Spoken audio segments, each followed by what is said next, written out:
ang ilang trending na pahayag ng mga netizen. Magiging hate na din ni Lala ang McDo.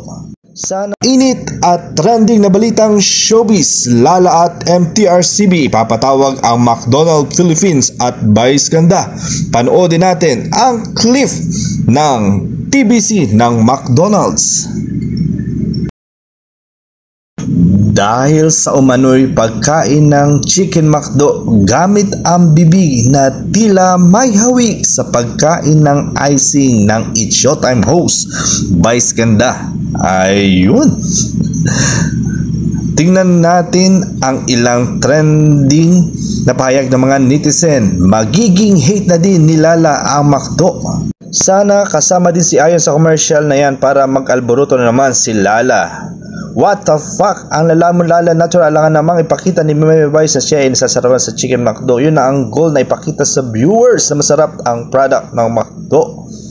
Buti di KFC kumuha sa kanya yung finger licking good gravy nila. Autoban agad kay Lala.